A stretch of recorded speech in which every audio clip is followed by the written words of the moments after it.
नमस्कार विद्यार्थी मित्रांनो, स्टडी फ्लो कोर्सेस मध्ये आपलं पुन्हा एकदा सर्वांचं स्वागत आहे.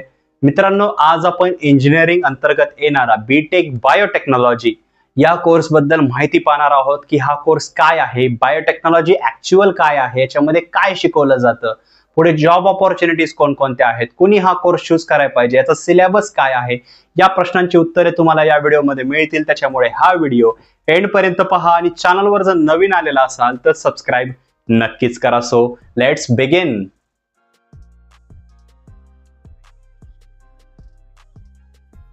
तर मित्रांनो, सर्वप्रथम पाहूया की हा कोर्स काय आहे. तर बघा, जसं नाव याचं आहे बायोटेक्नॉलॉजी, बीटेक अंतर्गत येणारा हा कोर्स आहे. बायोटेक्नॉलॉजीला मराठीमध्ये जैवविविधता याशी जोडलं जातं किंवा याचा अर्थ होतो जैव तंत्रज्ञान किंवा जैवविविधता. आता हे काय असतं, जे लिव्हिंग थिंग्स आहेत, लिव्हिंग ऑर्गॅनिझम्स असतात, यांचे प्रिन्सिपल्स, यांचे अप्लाइड बायोलॉजी, तर या गोष्टींचा जो अभ्यास असतो तुम्हाला या कोर्समध्ये जो आहे तो पाहायला भेटतो. बीएससी बायोलॉजी पण आहे, वेगवेगळे कोर्सेस आहेत, पण हा इंजिनिअरिंग अंतर्गत येणारा बायोटेक्नॉलॉजीचा कोर्स आहे. त्याच्यामुळे हा जो आहे म्हणजे एक स्पेशली डिझाईन केला गेलेला कोर्स आहे जो लिव्हिंग थिंग्स रिलेटेड आहे. आता तुम्ही ज्यावेळेस सिलेबस वगैरे पाहताल किंवा फर्दर हा व्हिडिओ पाहत राहताल, तुमचा क्लिअरन्स जो आहे तो तुम्हाला मिळत राहील. या कोर्सचा कालावधी जो आहे तो 4 वर्षाचा आहे आणि हा एक फुल टाइम कोर्स आहे, म्हणजे तुम्हाला कॉलेजमध्ये जाऊन ऍक्च्युअल प्रेझेंट राहून हा कोर्स पूर्ण करावा लागेल.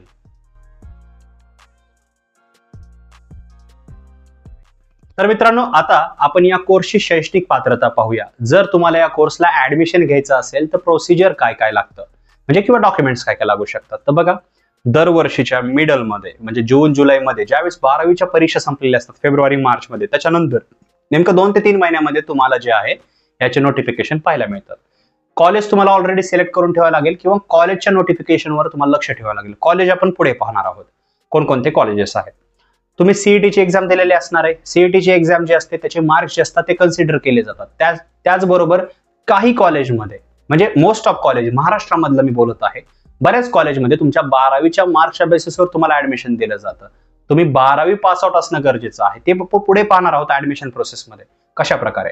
तर 12वी पास आउट असणं गरजेचं आहे. मॅथ हा विषय जो असतो त्याच्यामध्ये कंपल्सरी असतो. सो मेक शुअर तुम्ही पीसीबीएम किंवा पीसीएम हे घेतलेलं असलं पाहिजे. यातून 12वी पूर्ण असली पाहिजे तुमची. 12वीचे मार्क्स जे असतात मिनिमम तुम्हाला 50 to 60% मार्क्स असले पाहिजेत. पण मॅथ हा विषय कंपल्सरी आहे.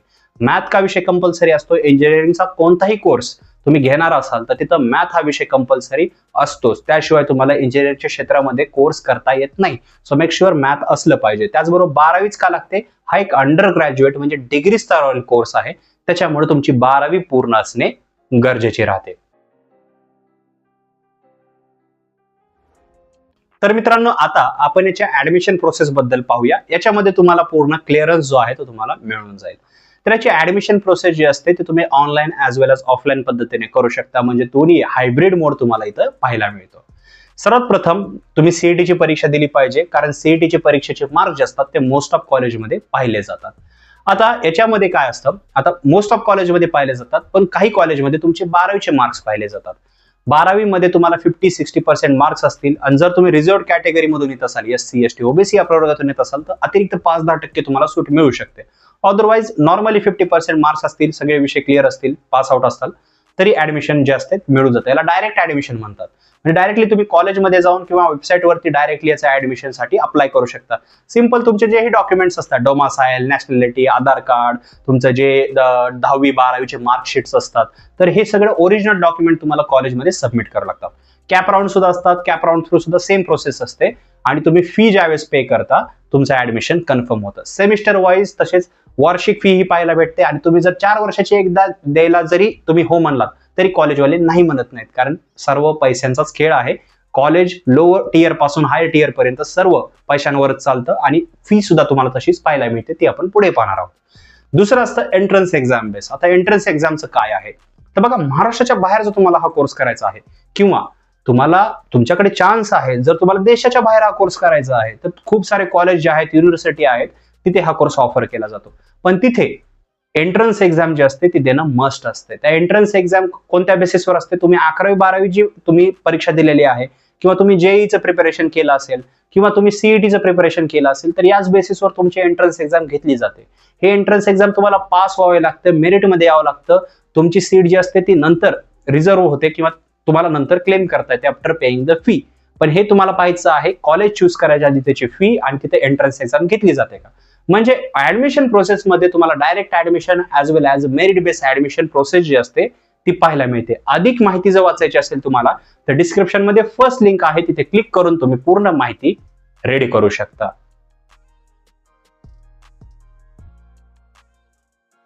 तर मित्रांनो, आता आपण या कोर्सच्या कालावधीबद्दल पाहूया. समजा आता तुम्ही ऍडमिशन घेतलं आहे तर पुढे तुमचा प्रवास कसा असणार आहे. तर बघा, 4 वर्षाचा हा कोर्स आहे. अंडर ग्रॅज्युएट तुम्हाला रोज कॉलेजमध्ये जाऊन तुमचे 80 to 85% पर्सेंटेज देऊन हा कोर्स पूर्ण करायचा आहे. याच्यामध्ये तुम्हाला प्रॅक्टिकल्स, वायवा, पुन्हा त्याचबरोबर थेअरी एक्झाम सर्व काही पाहायला भेटतं. या 4 वर्षामध्ये तुम्हाला 8 सेमिस्टर पाहायला भेटतात. 6 महिन्याला एक सेमिस्टर पूर्ण केलं जातं आणि त्यानुसारच अभ्यासक्रम पूर्ण केला जातो. तुमच्या मेन एक्झाम्स होतात. हे 6 सेमिस्टर तुम्हाला 8 सेमिस्टर जे असतात ते कंप्लीट करावे लागतात. म्हणजे 4 वर्षामध्ये 8 सेमिस्टर, एका वर्षात 2 सेमिस्टर. तर हे सेमिस्टर ज्यावेळेस तुम्ही पूर्ण कराल तुम्हाला डिग्रीचे सर्टिफिकेट मिळते. पण या प्रवासामध्ये जे असतात वेगवेगळे सब्जेक्ट असतात. सब्जेक्ट पुढे पाहूया, कॉलेज पण आपण पुढे पाहणार आहोत. तुम्ही 4 वर्ष ज्यावेळेस पूर्ण करता आणि चांगल्या कॉलेजमधून जर तुम्ही कोर्स पूर्ण करत असाल तर कॅम्पस थ्रू तुमचं सिलेक्शन होऊ शकतं लास्ट इयर मध्ये. तुम्ही कॅम्पस थ्रू सुद्धा जर सिलेक्ट झालात वगैरे तर तुम्हाला जॉब सिक्युरिटी भेटते किंवा डायरेक्टली जॉब आहे तोही भेटतो. इंटर्नशिप्स वगैरे जे असतात तेही तुम्हाला मिळायला चालू होतात. पण समजा एक नॉर्मल कॉलेज आहे आपलं, जास्त काही नाहीये पण आपली डिग्री कंप्लीट झालेली आहे, ज्यावेळेस तुम्ही 4 वर्ष पूर्ण करता तुम्हाला डिग्रीचे सर्टिफिकेट मिळते. हे जे सर्टिफिकेट असते ते तुम्ही हायर एज्युकेशनसाठी वापरू शकता. म्हणजे पुढे तुम्ही पोस्ट ग्रॅज्युएशन करू शकता, गव्हर्नमेंट एक्झाम्सला अपेअर होण्यासाठी वापरू शकता, तसेच तुम्ही प्रायव्हेट सेक्टरमध्ये जॉब मिळवण्यासाठी सुद्धा त्याचा वापर करू शकता. तर सिंपल आहे. याच्यामध्ये ज्या ऑपॉर्च्युनिटीज आहेत त्याही आपण पुढे पाहणार आहोत, सिलेबस पुढे पाहणार आहोत, त्याच्यामुळे व्हिडिओ एंड पर्यंत नक्की पहा. पण जर याच्यामध्ये जर मेनली पाहिलं तर बघा, कॉलेज पण मॅटर करतं. लास्ट इयर पर्यंत जर तुम्ही गेलेला आहे तिथपर्यंत तर स्ट्रगल असतं खूप जास्त. पण शेवटच्या वर्षामध्ये किंवा शेवटच्या सेमिस्टरमध्ये जर चांगलं कॉलेज असेल तर कॅम्पस थ्रू जे आहे तुमचं सिलेक्शन होऊ शकतं. तर मेक शुअर की कॉलेज तुम्ही चांगलं सिलेक्ट कराल. पण जर तुम्ही लास्ट इयर मध्येच CDAC वगैरे अशा एक्झाम्स असतात वेगवेगळ्या, त्याचं सुद्धा प्रिपरेशन केलं तर याचा सुद्धा तुम्हाला नक्की फायदा होऊ शकतो. तर खूप सारे पर्याय आहेत तुमच्यासाठी अवेलेबल. जर तुम्हाला माहित नसतील तर मला कॉमेंट सेक्शन मध्ये विचारायला विसरू नका.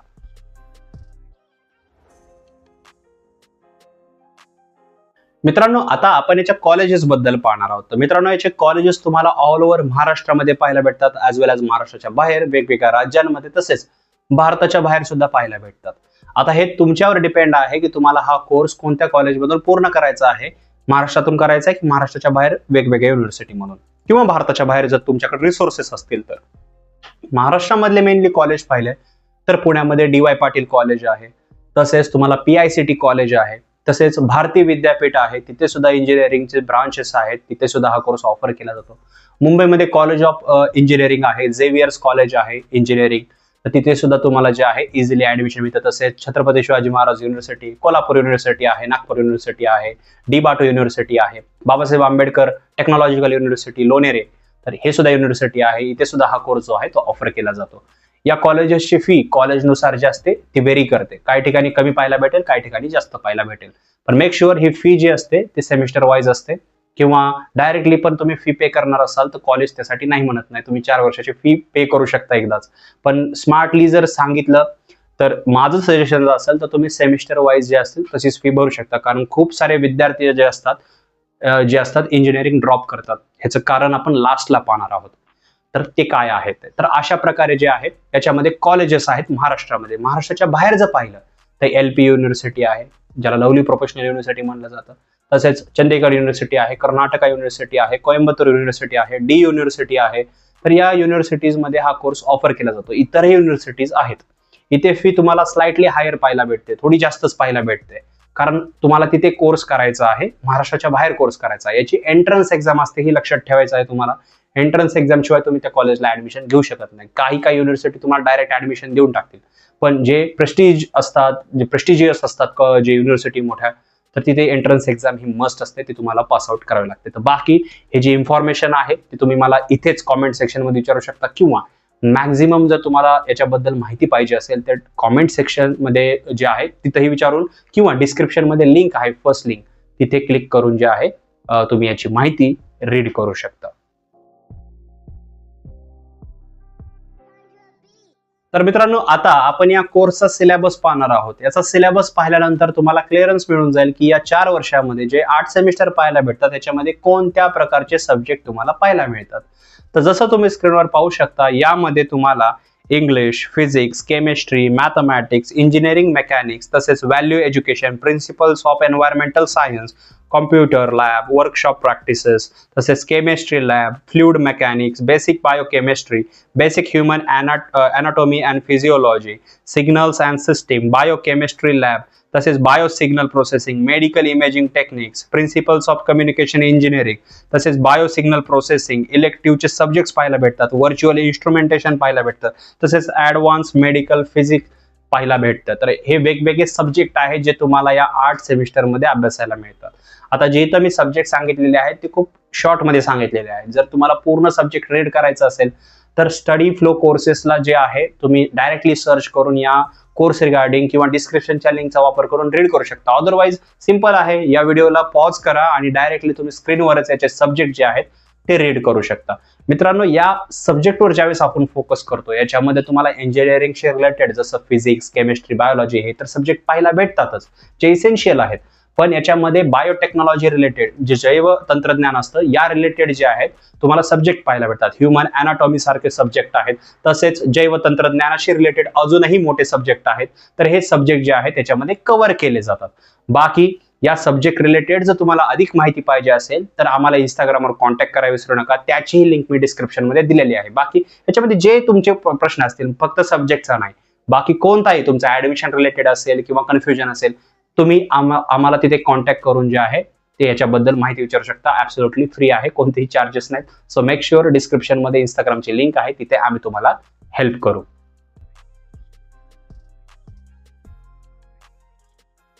तर मित्रांनो, आता पाहूया की हा कोर्स केल्यानंतर तुम्हाला पुढील संधी काय पाहायला मिळतात.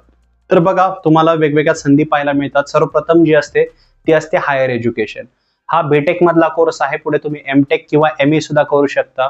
तुम्ही पोस्ट ग्रॅज्युएशन साठी जाऊ शकता आणि तुमच्याकडे रिसोर्सेस आहेत, वेळ आहे, मग तुम्हाला परमिशन आहे तुमच्या पॅरेंट्स कडून, तर तुम्ही भारताच्या बाहेर सुद्धा हा कोर्स करू शकता. तर हायर एज्युकेशनच्या संधी तुमच्यासाठी अवेलेबल होतात.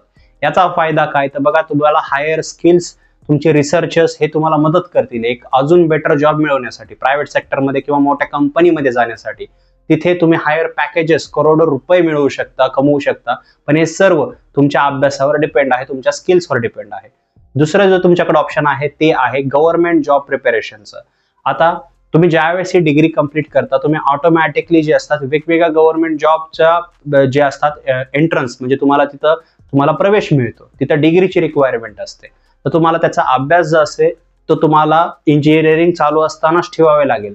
तुम्ही लोकसेवा आयोगाच्या परीक्षा देऊ शकता, पण त्याचे सब्जेक्ट जे असतात ते इंजिनिअरिंग पेक्षा खूप वेगळे आहेत. गव्हर्नमेंट सेक्टरचे काही जॉब्स असतात ते IT सेक्टर रिलेटेड टाईप असतात. जसं जे इन्फॉर्मेशन टेक्नॉलॉजी डिपार्टमेंट आहे, मंत्रालय आहे, तर इथे सुद्धा जॉब मिळू शकतात.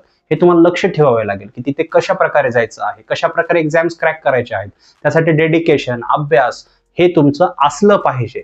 त्यानुसार तुम्ही या म्हणजे गव्हर्नमेंट जॉब मिळवण्याचं प्रिपरेशन किंवा हे जे डिसिजन असतात ते घेऊ शकतात. पण हे तुम्ही स्वतःला विचारायचं आहे आरशासमोर उभे राहून की आपण हे प्रिपरेशन करू शकतो का. कारण डिग्री कंप्लीट करणं ऑलरेडी एक मोठा टास्क असतो, त्याच्यानंतर तुम्हाला याच्यामध्ये यायचं आहे. आणि सगळ्यात लास्ट ऑप्शन आहे बेटर ऑप्शन. खूप जास्त जण तिथे जातात, ऑलमोस्ट 90 to 95%. ते म्हणजे प्रायव्हेट सेक्टरमध्ये जॉब मिळवणं. आता प्रायव्हेट सेक्टरमध्ये कोणत्या प्रकारचे जॉब असतात, जसं तुम्ही स्क्रीनवर पाहू शकता, यामध्ये pharmacist, clinical researcher, medical representative, production manager, lab technician अशा प्रकारच्या वेगवेगळ्या जॉब्स मिळतात. ह्या जॉब ज्या असतात त्या प्रायव्हेट सेक्टरमध्ये मिळतात. आता प्रायव्हेट सेक्टर्स बी असतात, जसं TCS आहे किंवा वेगवेगळे सेक्टर्स असतात, हॉस्पिटल्स असतात. अशा ठिकाणी जे असतात ते तुम्हाला जॉब्स मिळू शकतात. याची जी माहिती आहे ती मी डिस्क्रिप्शनच्या फर्स्ट लिंक मध्ये प्रोव्हाइड केलेली आहे. पण जर याचा पॅकेजेस पाहिलं तर बघा, प्रायव्हेट सेक्टरमध्ये जे पॅकेज असतात 8 lakh to 9 lakh per year मिळू शकतं. तुमचा एक्सपिरियन्स वाढत राहिला, तुम्ही जर हायर एज्युकेशन घेतलं तर हे पॅकेजेस 8 लाखचं 18 बी होऊ शकतं, 30-40 lakhs पण असू शकतं. हे तुमच्या स्किल्सवर डिपेंड आहे, तुमच्या एक्सपिरियन्सवर. तुम्ही कशा प्रकारे प्रॉब्लेम सॉल्व्ह करतात, सोसायटीला कशा प्रकारे तुमचा यूज आहे, तुमच्या स्किल्सचा वापर करून तुम्ही रिअल वर्ल्ड प्रॉब्लेम किती सॉल्व्ह करतात, ह्या गोष्टी मॅटर करतात. त्याच्यामुळे फक्त कोर्स केला तर आपल्याला जॉब मिळेल हे कन्फर्म नाहीये. त्याच्यामुळे डिग्री पण सिरियसली कंप्लीट करणं हे गरजेचं असतं. बाकी याच्या संधीबद्दल किंवा अधिक माहितीसाठी जे आहे डिस्क्रिप्शनच्या फर्स्ट लिंकचा वापर करायला जे आहे त्याला क्लिक करून रीड करायला विसरू नका.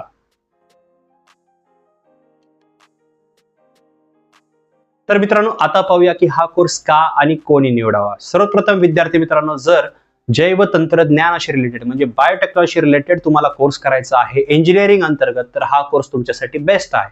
जर तुम्हाला इंजिनिअरिंगच करायची आहे तर. बाकी इंजिनिअरिंग करायची नसेल तर बीएससी मध्ये म्हणजे सायन्स रिलेटेड तुमच्यासाठी कोर्स अवेलेबल आहेत, पण त्यासाठी पण सायन्स विषय मॅन्डेटरी असतो, तर तुम्हाला ते करणं गरजेचं आहे. हे तुमच्यावर डिपेंड आहे. बाकी मी जेही इथं सांगितलं रिसर्चर, फार्मासिस्ट वगैरे ह्या ज्या जॉब्स आहेत, तर तुम्हाला जर त्या क्षेत्रामध्ये जायचं आहे तरी हा कोर्स तुमच्यासाठी आहे, कारण इथूनच तुम्हाला तो वे भेटेल. दुसरी गोष्ट, याच्यामध्ये ऑलरेडी त्या विद्यार्थ्यांनी यायचं नाहीये ज्यांचं समजा सायन्सचं बॅकग्राऊंड आहे, सायन्स सोपं जातं, मॅथ हा विषय क्लिष्ट वाटतो, अवघड जातो, त्यांच्यासाठी हा कोर्स नाहीये. दुसरी गोष्ट आहे की इम्पॉर्टंट जर तुम्हाला सांगायचं म्हणलं, इंजिनिअरिंगच्या विषयांकडे मी ज्यावेळेस बघतो तर ते विषय जे असतात बेसिकली मोस्ट ऑफ विद्यार्थ्यांना जे असतात ते अवघड जातात. तुमचा मॅथ हा विषय जर चांगला असेल तर इंजिनिअरिंगचा प्रवास तुमच्यासाठी सोपा आहे, अदरवाईज अवघड आहे. किंवा कोणत्याही कोर्समध्ये मी ज्यावेळेस बघतो, माझा पर्सनल एक्सपिरियन्स सांगत आहे, ज्यावेळेस समजा फॉर एक्झाम्पल 50 विद्यार्थ्यांनी जर सुरुवातीला ऍडमिशन घेतलं तर वर्ष एंड होता होता ते 50 विद्यार्थी फक्त 10, 15 किंवा 25च राहतात. ऑलमोस्ट 50 to 60% विद्यार्थी कोर्स मध्येच सोडून देतात. तर हे मेक शुअर जेही डिग्री तुम्ही करत आहात त्याच्यामध्ये तुमचं वर्ष वाया जाऊ नये. किंवा तुम्ही 2 वर्ष डिग्री केलेली आहे, नंतर जमत नाहीये, विषय निघत नाहीयेत, कारण ह्याच्यात विषय क्लिअर करणं गरजेचं असतं. विषय तुम्हाला काढावे लागतात, तुम्हाला प्रत्येक विषय पास आउट व्हावं लागतं. तुम्हाला काय काय जणांचं पॅनल जातं, पॅनल जाणं म्हणजे काय, पूर्णच्या पूर्ण सब्जेक्ट बॅक, वायडी पडतो, केटी बसते, तर अशा प्रकारच्या गोष्टी होतात. त्याच्यामुळे इंटरेस्ट असेल तर हा कोर्स निवडा, अदरवाईज हा कोर्स तुमच्यासाठी नाहीये. इंजिनिअरिंग ऑलरेडी खूप टफ आहे आणि याच्यातून बाहेर निघाल्यानंतर तुम्ही असं खडतर प्रवास करून उगाच करायचंय म्हणून केलं आणि पास आउट झाला, त्याच्यानंतर जॉब मिळणं तर नेक्स्ट टू इम्पॉसिबल होऊन जातं. त्याच्यामुळे तुमच्याकडे प्रॉपर स्किल्स असणं, हे डिग्री आहे ती चांगल्या कॉलेजमधून करणं हे तेवढंच महत्वाचं आहे. सो मेक शुअर जेही तुमचे प्रश्न असतील या रिलेटेड, तुमचं कन्फ्युजन असेल, खाली कॉमेंट सेक्शन मध्ये विचारायला विसरू नका. बाकी असे जर प्रश्न तुम्हाला पडत असतील, मी जे बोललो त्याचा इम्पॅक्ट काय वाटत असेल, तुम्हाला थोडंसं अवघड वाटत असेल किंवा काही जर तुम्हाला विचारायचं असेल तर डिस्क्रिप्शन मध्ये इंस्टाग्रामची सुद्धा लिंक आहे फ्री मध्ये. आमच्याशी तुम्ही 24/7 तिथं विचारू शकता, तुमचे प्रश्न मांडू शकता किंवा आम्ही तुम्हाला तिथं गाईड करूया. मित्रांनो, हा व्हिडिओ इतरांबरोबर शेअर करा. चॅनलवर जर नवीन आलेला असाल तर सबस्क्राईब करून ऑल नोटिफिकेशनला क्लिक करा. बाकी ज्या गोष्टी मी इथं बोललेल्या ह्याच्यापेक्षा जास्त जर तुम्हाला रीड करायचं असेल, ओपिनियन्स रीड करायचे असतील, मुख्य विषय रीड करायचे असतील किंवा कॉलेजेस किंवा जॉब काहीही असेल तर ते सर्व डिस्क्रिप्शनच्या लिंक मध्ये दिलेलं आहे. फर्स्ट लिंकला क्लिक करून रीड करायला विसरू नका. तर मित्रांनो, मी मिळतो तुम्हाला पुढच्या व्हिडिओमध्ये. तोपर्यंत थँक्स फॉर वॉचिंग.